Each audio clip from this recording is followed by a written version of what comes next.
So I suggest we now start. Welcome to today's webinar, which is on longer working lives, exploring the rising state pension age and its impact on health and well-being inequalities in later life.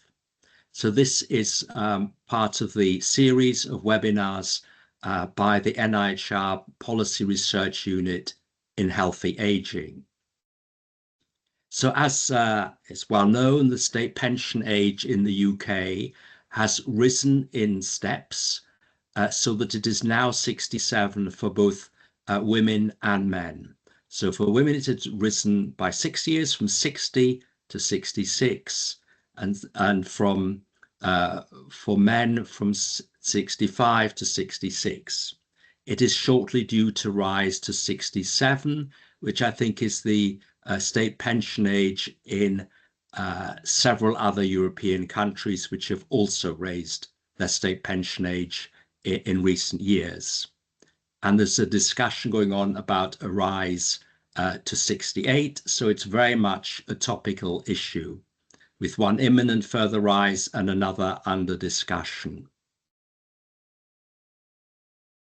One of the key issues, important issues to consider, is what impact, if any, the rising state pension age may have on the health and well-being of those who are affected by the increase. And a further issue is what the effects may be on the provision of unpaid care, particularly care by family members for older parents and parents-in-law. So this session will include 3 presentations. The first one is a presentation by Gemma Spears on a rapid systematic review of the international evidence on the impact of changes in the state pension age on health and on unpaid care. That will be followed by 2 presentations of quantitative analysis of survey data. The first by Magdalena Waldbaum on the impact of the rising state pension age on the health and well-being of people aged 50 plus, and the second one on trends in retirement age and impact on health and well-being, again, of people aged 50 and over. So the webinar will include these 3 presentations first, and then an opportunity for questions, which will be very welcome after the 3 presentations. You should see at the top of your screen both a QA button and a chat button. Please use the QA button if you're able to do so. That may not work for everybody, in which case please use the chat, and we will be aiming to look at both of them as the webinar proceeds, and then of course when we reach the questions after the presentations. If you find that you can use neither of these 2 functions, then please post to us your questions and we will aim to address them later on. It's likely that we won't have time for more than a few questions, and so any questions posted which cannot be answered in the time available for this webinar, we will address afterwards and circulate our comments, responses, along with the webinar recording. I should mention here that we are recording this webinar. And I'd also like to mention, may I please ask you not to quote, let alone publish the findings, since they are not yet published. So at this point, I will now hand over to Gemma Spears to give the first presentation, which is on the literature review. Thank you, Raphael. Hopefully everyone can see my slides, but I'm sure someone will signal me if not. Good afternoon, everyone. I'm Gemma. I'm a Principal Research Associate in the Healthy Aging Policy Research Unit at Newcastle, and I'm going to talk through the findings of the rapid systematic review that we did as part of this work. So as Raphael said, the UK has seen rises in the state pension age, and this rise in the state pension age is expected to result in an increase in the number of older people in the paid workforce. And this may have implications for health inequalities, and unpaid care in later life. We know that the relationship between working and health is complex. Some types of work can be good for you, other types of work less so. And then there are other factors such as health, disability, and poverty that add further complexity to the link between working and health. And of course, not everyone whose state pension age has risen will necessarily continue working. So in the Healthy Aging Policy Research Unit, we've been doing some work on this topic. The goal of our rapid systematic review, which I'm presenting here, was to set the scene for later work which Magda and Louis are going to present. We used this review to summarise what is known about the impact of a changing state pension age on health and unpaid care, and whether any observed impacts on health and unpaid care might differ between population subgroups. So to find relevant evidence for this review, we searched 4 bibliographic databases and various sources of grey literature. And our grey literature searches were conducted in English, German, Spanish, French, and Italian.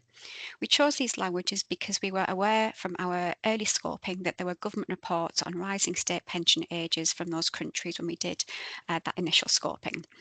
The searches were conducted in May 2024 and updated in May 2025. We used standard rapid review methods with data extracted and studies subject to a quality appraisal.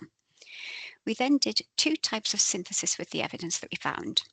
First, we summarised the evidence from studies that told us something about the impact of a rising state pension age on health and unpaid care.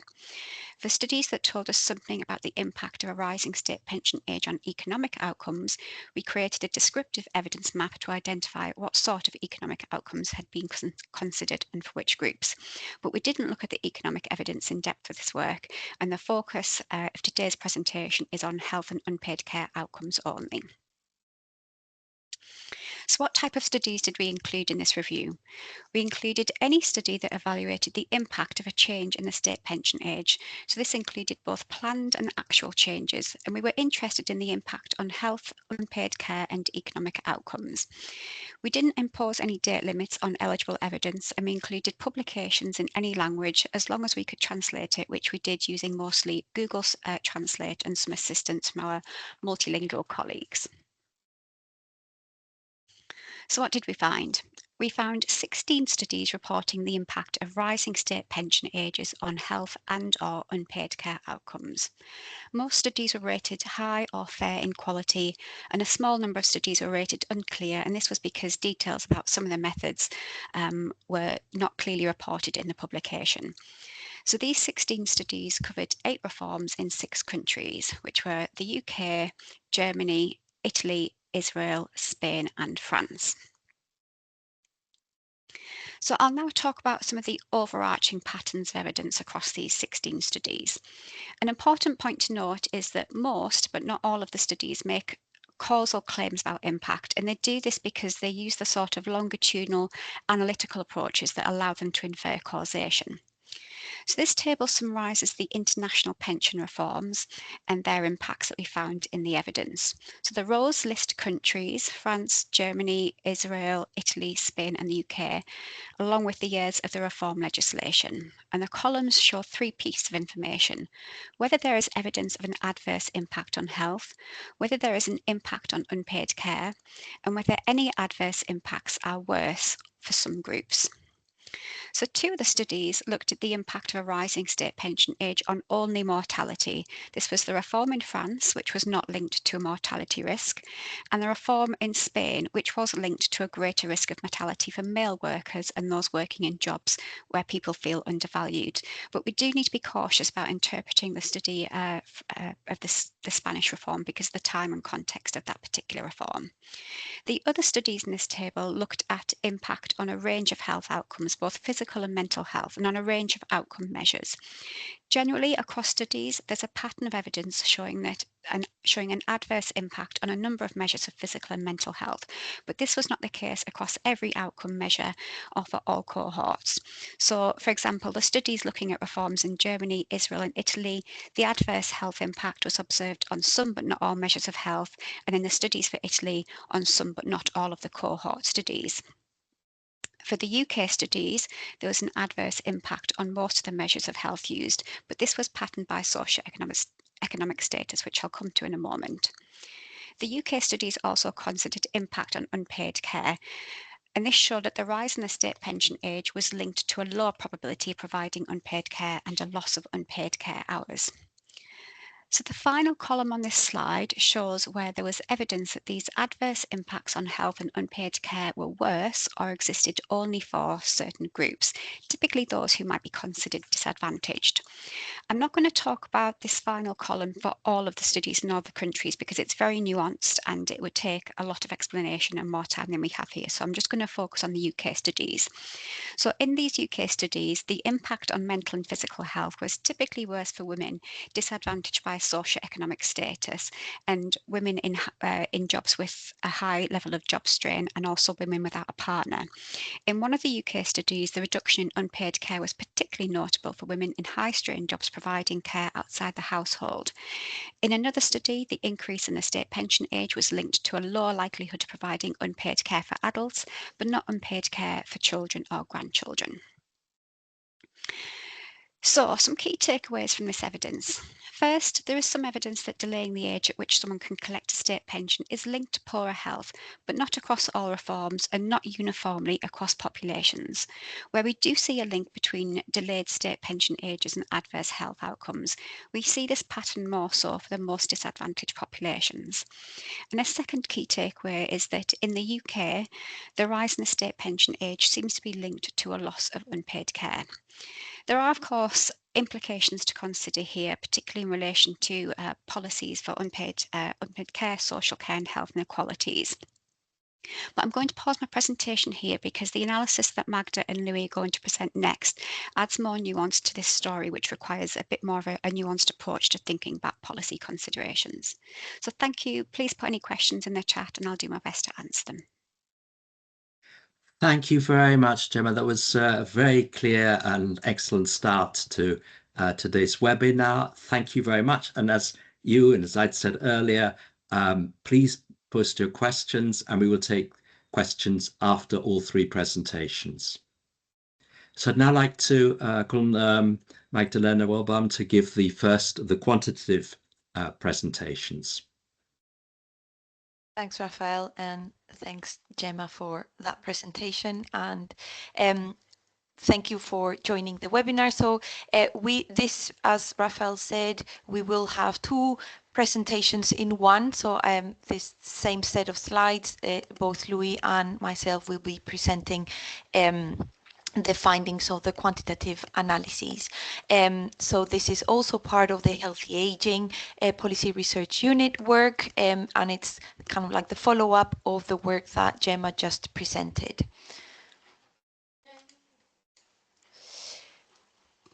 So the objectives of this part of the work, so this phase of the work, we divided into four big objectives and we will be covering them in this presentation. So the first one will be to explore the relationship between a rising SPA and the health and well-being of people experiencing longer working lives. The second one, it was to identify differences in the health and well-being consequences of longer working lives by different subgroups, and here specifically we focused on the different job types. Then we looked at to identify differences in provision of unpaid care due to longer working lives. And the final objective was to investigate trends in employment status, actual retirement age, and the consequences for health and well-being, including financial.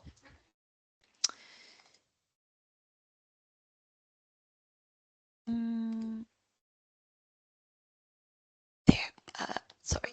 So I think Raphael introduced a little bit on the policy reform and how the increase in SPA happened across time. But here in this graph, you can see in this figure, you can see how the SPA or the policy reform was implemented in a staggered way. And that was very key and important for the analysis that we will show you, because what happened is that some people, so those born in after 1950, so in April 1950 onwards, some women saw their increase in SPA of 1 month versus the last cohort, which saw their increase in SPA in around 72 months. So there was a huge difference between the different cohorts in terms of their increase in SPA. And as also Raphael said and mentioned, though women born pre-April 1950 were not impacted by the policy. So in terms of what we did and how we conducted this analysis, so we used a data set called Understanding Society. So they have 12 waves, so in different years they collect data from women, in this case from women, and it's a longitudinal survey covering UK households. And the data set is really good for this type of analysis and the specific analysis that we wanted to conduct, because it includes interview month and year. So we had the specific data that we needed for the participants and for the women that we included in the survey. So we looked at women born between 1949 and 1955. We had some exclusions, so that we kind of we have a very a very kind of good and good quality of samples, so that we could compare both women born before 1950 and after 1950. So we excluded women who had never been in paid employment, a small number of people, proxy respondents, and those observed before reaching the age 60 only or after reaching the age 60 only. And now I'll pass it over to my colleague Louis, who will explain a little bit more on this part of the analysis. Thanks, Magda. So important in this kind of first phase of analysis was defining the treatment. And so we looked at some of the literature that Gemma presented, and they looked at kind of introducing treatment as when people reach their state pension age. But we decided that, in fact, people were impacted by the policy when they reached age 60 or the previous state pension age before the policy introduction. So that's when we decided that our participants were treated. The second text bubble there is just highlighting, as Magda presented on 2 slides previously, that April 1950 was the first cohort that was impacted by the SPA rise. They saw an increase in 1 month, and then it was a 1 month increase after that. So May 1950, they had their increase to 60 years and 2 months, and etc. And so just because to make it easier for our analysis, and so our cohorts, we didn't have 12 cohorts per year over the 5 years. We defined cohorts by birth financial year, and that was kind of easy to understand as the policy was introduced in April. Thanks, Magda. So I think that our analysis used some different methods that hadn't been used in this area before. So because the SPA was introduced gradually, incrementally, different cohorts were affected by the reform at different times and by different intensity of increase in their state pension age. The estimation of policy effects for each birth cohort was then estimated at each time point. So we used a heterogeneous difference in difference model, or staggered difference in difference model. And yeah, so instead of getting one treatment effect out, as from standard difference in difference, we got a treatment effect for each cohort at each time point. We compared health outcomes for both cohorts who exposed to the treatment at different times. And our estimates we adjusted using regression adjustment, and we controlled for a few characteristics like number of children, education, things like that. Next slide, please, Magda. I think it's important to highlight, so that our results might come across as different from the findings of some of the literature that Gemma presented. Specifically, we focused on, as a comparison, the Carino paper from 2020, which used the Understanding Society over a shorter time period. I think it was eight waves. But they importantly looked at a different question, and they defined their treatment as being below state pension age. And they used different methods because of this. So yeah, I think it's just highlighting that our focus was on the longer term impact of the policy, so even past state pension age. And whereas earlier UK research examined the effects on women being below that state pension age, that Carino paper mentioned. In contrast, we looked at women when they were first affected by the policy, which we thought was when they reached age 60 or the previous state pension age before the policy, and looked at their health outcomes over that duration of time that we had follow up past age 60. We did do a robustness check just to make sure that these differences were from methods and research question. So we run similar models to the Carino paper using our sample over the 12 periods, and we found pretty much similar results to them when we did that. But as I said, our research looked at a slightly different research question, took a different angle. Thanks, Magda.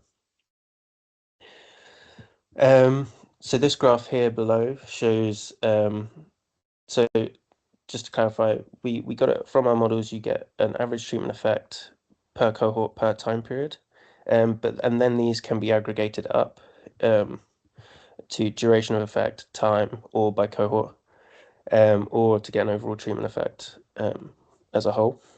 So this graph shows the average treatment effect on 3 health outcomes for our sample over duration of exposure, or in our case, this was age because our treatment was fixed at age 60.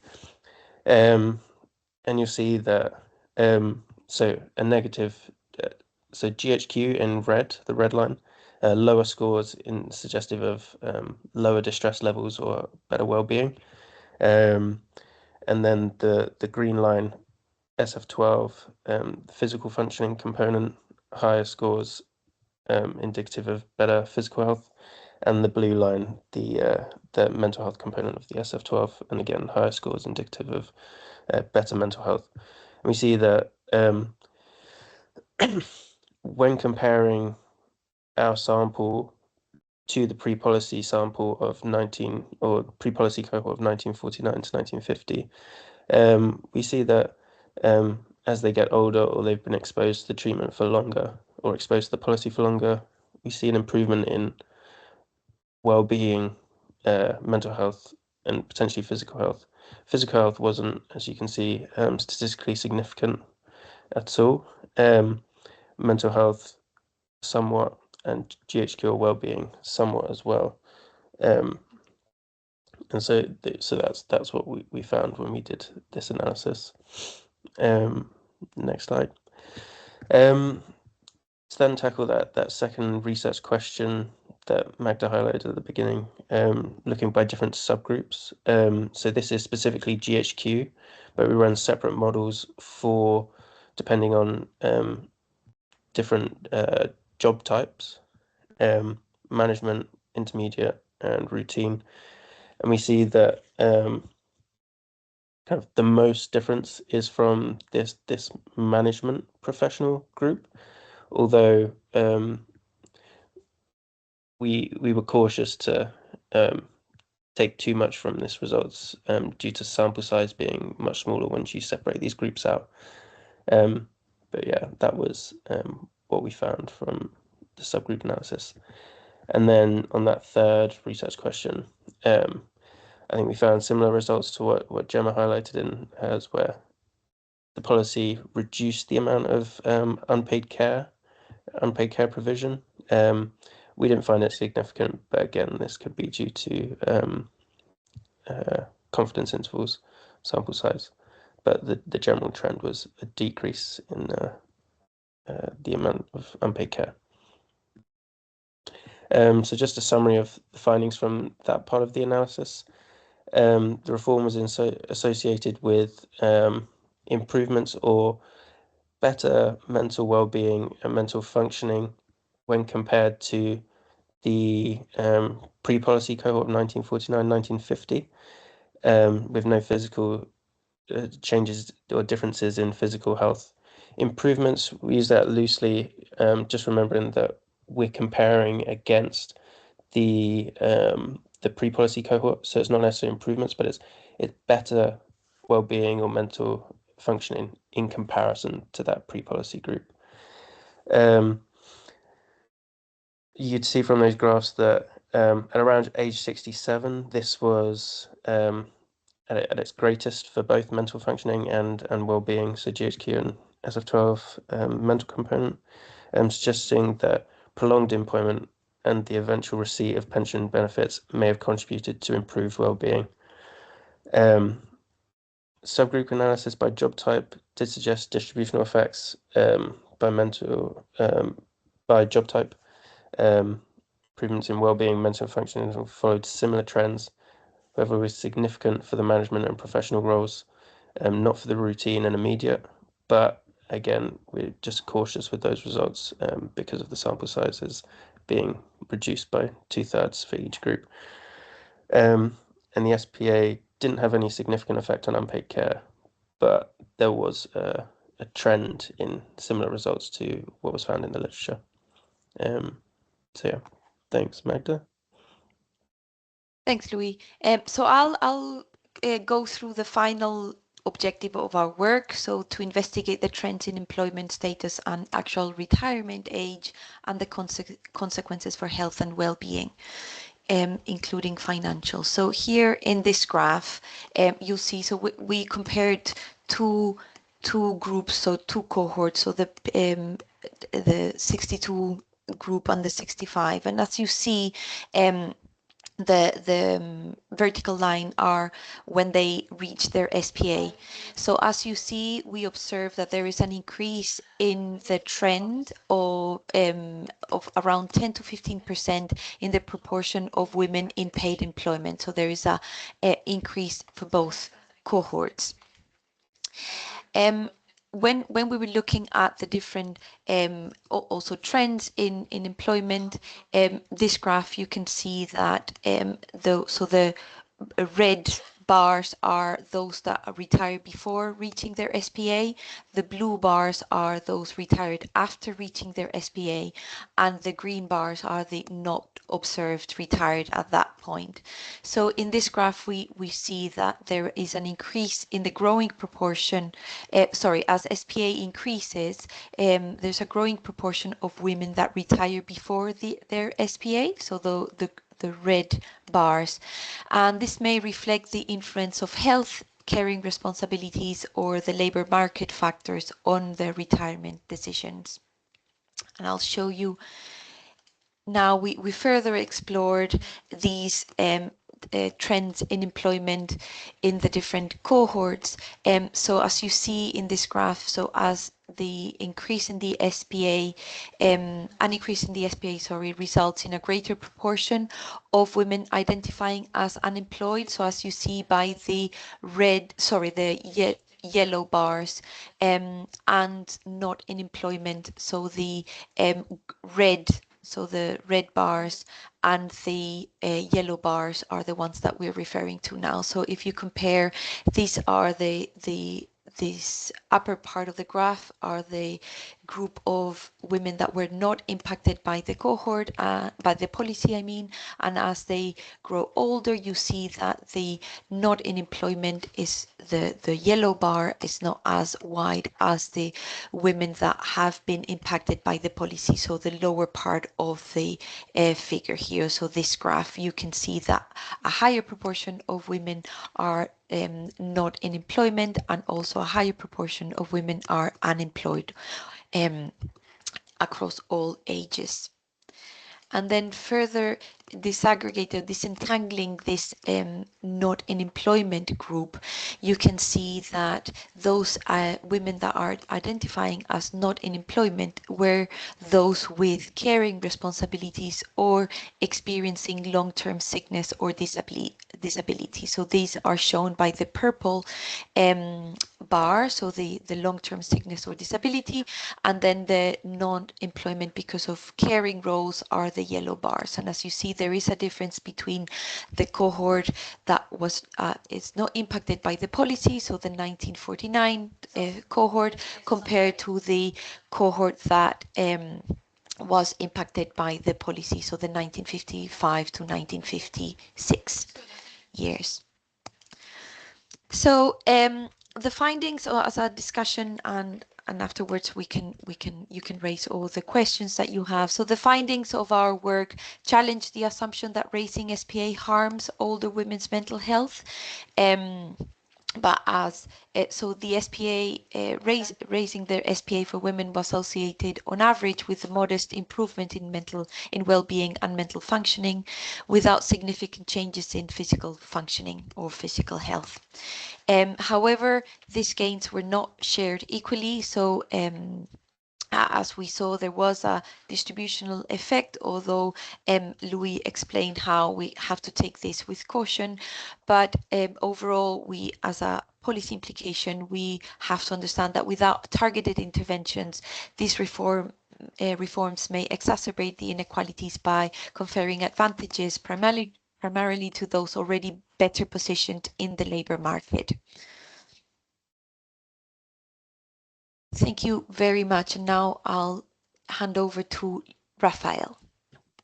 Thank you very much, Magda and Louis, for those two presentations and for taking us through clearly and helpfully through some quite complicated work that we've conducted, inevitably complicated. It is complicated methods were required for this, but you explained the findings and discussion points at the end very helpfully, so they can lead through, I hope, to our discussion now and our questions. So please feel free now to post questions on the Q&A, or if you by any chance can't use the Q&A, on the chat. Can I just ask colleagues, I don't see any questions at the moment on Q&A, but I'm just wondering whether that's a problem with my IT or whether it's actually the fact of the situation. So we can just check, Linda or Jane. Yes, there is one. There's one any. in the Jane's copied and pasted it into the chat. There is one in the Q&A. Right. Can you see it now? Yes. So yes, okay. I'm sorry. I can. Thank you to David Leet for that question. So presumably those working part-time are classified as employed. Does this complicate the policy implications? So I don't know whether, Magda, that's something you want to comment on. The part-timers and how they're affected, how they're treated. Louis, you can jump in because Louis was the main analyst of all these work, but the part-time employed are included in the sample that we were looking at. Yeah, So part-time were included in the employed. I assume you're talking more about the graphs that Magda showed at the end. So yeah, this was a self-reported employment measure in the Understanding Society. And so yeah, that in those bar charts, employed included part-time, full-time, and a couple other kind of categories. Yeah. And so yeah, and retired was self-reported in that as well. And I think in specific, we didn't see the differences in part-time and full-time employment. So that's a really good future analysis that we could look at. So how does the full-time versus part-time change over time with the policy? Yeah, I mean, I agree. That is a very good point to have raised, including for the unpaid care aspects of it, where part-timers may find it easier to, well, I'm sure do find it easier, according to the evidence, to care and work at the same part-time than full-timers. So thank you for that question. I don't at the moment see other questions. Oh, right. No, sorry. Questions from Aviera and Adusi. I was wondering if there may be any selection issues. For instance, because you have a longitudinal sample, inevitably less healthy women will die between waves. So you end up with a sample that has healthier people, and that is the reason why you may see better outcomes for those affected by the policy. This is certainly something I remember we were discussing quite a bit actually in the course of doing the analysis, that as the years go by, the sample, obviously people drop out, whether for mortality or other reasons, and the sample does become, if you like, a select group. And that is very true. That, of course, would have happened also to the pre-reform sample as well. And we're at all times looking at the difference between a pre-reform cohort born in 1949-50 and post-reform affected cohorts. So I don't know, Magda or Louis, whether you want to add to that, but it's certainly a point that we have had in mind.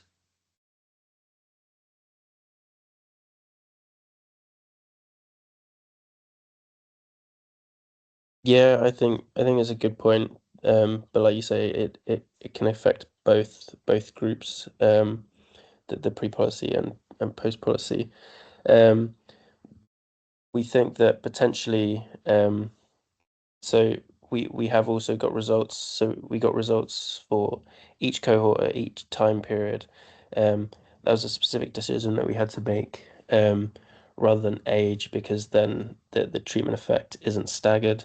And we did some kind of supplementary analysis on that, but so there's also potentially some age effects in there, but it's quite a complex issue, and it's quite difficult to tease out all the different effects, and so yeah, we chose these methods in the end. Thank you, Louis. Shall we move on to the next question? Joe Garston, thank you for the question. What are the primary policy implications of your research findings? So I can again ask Magda, Louis, whether you want to comment first on that. Yeah, thanks, Joe, and thanks, Raphael. There are huge policy implications. So I think based on all the analysis that we've done, also with a review of the evidence that we conducted, as Gemma presented, so the inequality part of the increasing the SPA is something that has huge implications, because if you increase the SPA, then there has to be some sort of support for those that, for example, that we see that the increase in people with sick or disabled that retire because of that, or the unemployed due to other factors.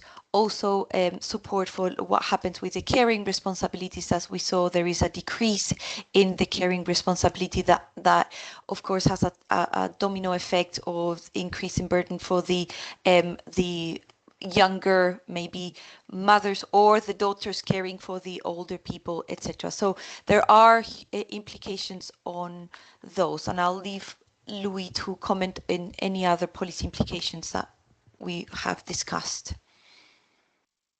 Yeah, I think it's that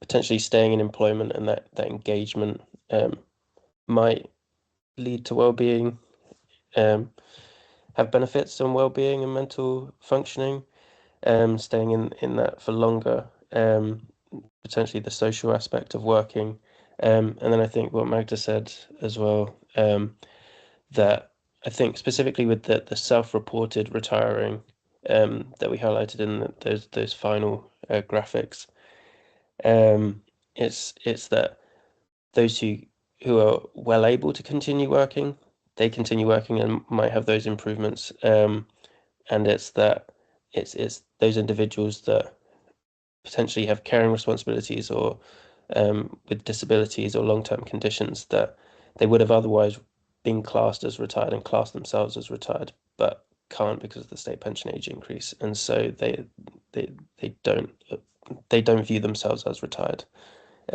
until that, and so those individuals are primarily impacted by the policy in potentially negative ways. Yeah, thank you, Louis. I mean, I think if I just add on the caring, unpaid care side, and I should say that our team and our colleagues in CPEC are doing substantial amounts of research on different aspects of unpaid care.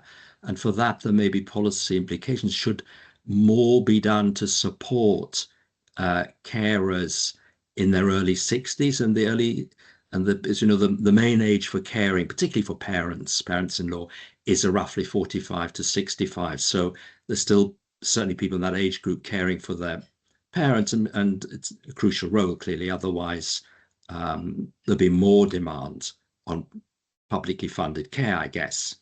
So the issue there is whether the effect could be potential adverse effect, though we didn't find it statistically significant, but nevertheless it was there, whether that should be offset in some way by further support for carers, or possibly to enable carers to take a slightly reduced state pension at an earlier age in order to enable them to continue caring.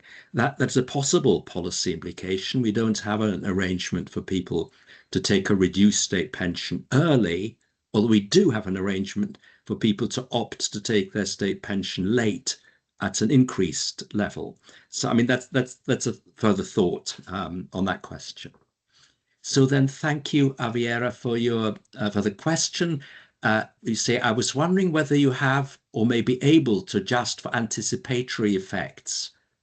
Outcomes at baseline may be different because women anticipated the change in policy. Not sure how much time they were given, so my question may not be relevant.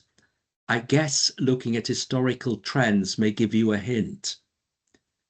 Well, I first want to say this issue about how much notice women in different cohorts were given has been very controversial for the so-called WASPI group, and the subject of quite a bit of politics. So certainly, I've forgotten the exact age cohorts it was, but some age cohorts of women did indeed feel they were unfairly treated and didn't have enough time between getting notice of the higher SPA and actually reaching 60 or beyond that and understanding it.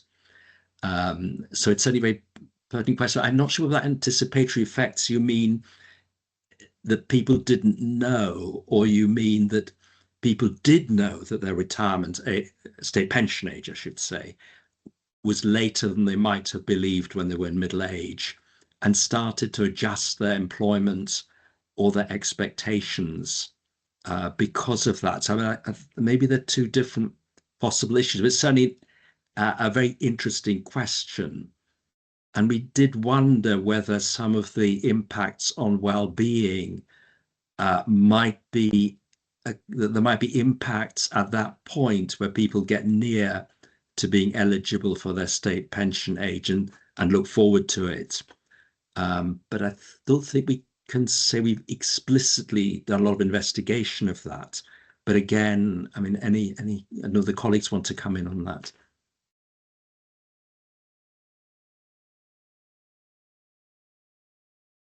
So Louis, please. Yeah, sorry, I don't know if we have that data on when individuals were notified, but I think a benefit of the methods that we use, where we get a treatment effect for each cohort at each time, is we can observe how cohorts with different increases in their SPA. So from one of the graphs that Magda showed about the policy, where state pension age increased by 1 month for some individuals, whereas for other individuals it increased by 3 months each time. And so I think that's a benefit from using the methods that we have those individual estimates, and that we can go back and have a look at that. Also, Javier, for your first question about the sample and potentially people staying in healthier. I was just having a look at the kind of descriptives table that we have for on the report, and actually we don't see that in kind of the standalone figures in mean GHQ score or mean SF12 scores. So I just thought I'd add that in as well. So, yeah. Yeah, thank you. I don't at the moment see any further questions unless I'm again missing any.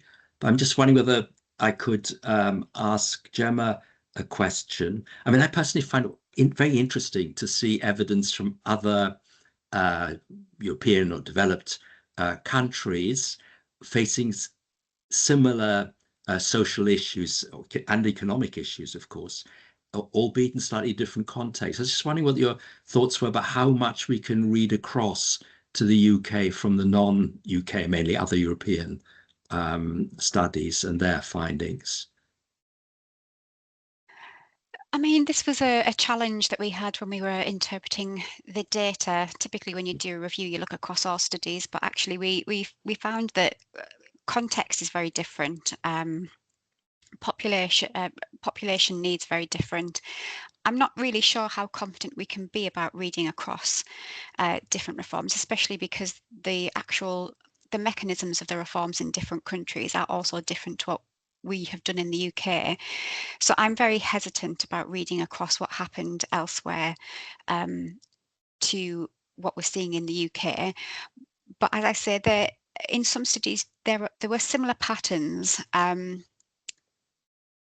The findings in some of the studies from non-UK countries, they weren't necessarily statistically significant, but they were in the same direction in terms of the most disadvantaged faring the worst, which I guess in a way that is something that you could transfer across, but it's tricky. I'm very context driven. I think we need to look at these findings within the context in which they've been delivered and evaluated. So we do just need to be careful about reading across findings from other countries to the UK.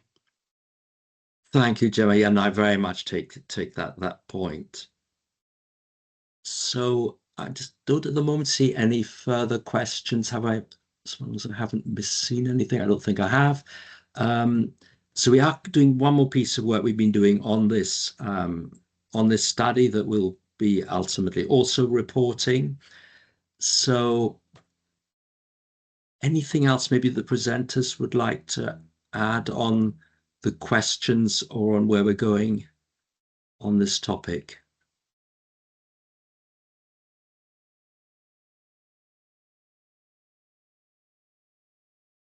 Can I Yeah, come in, if not, Raphael, on a just a point related to the unpaid care? I think there's probably some mileage in monitoring the longer term impact that we're seeing on the loss of unpaid care. I think that's a research question that we need to think about going forward. What is if we do see a loss of unpaid care as a result of the rising state pension age, we do need to closely monitor that in terms of what it means for social care, what it means for older people, and what it means for people's health. I think it's worth just emphasising that. Yes, thank you. I mean, I very much agree. And I mean, I suppose the same is true for the well-being effect, to see whether to monitor over time, particularly get the increase to 67 and perhaps ultimately to 68 or even higher ultimately, whether it does increase health inequalities and well-being inequalities over time.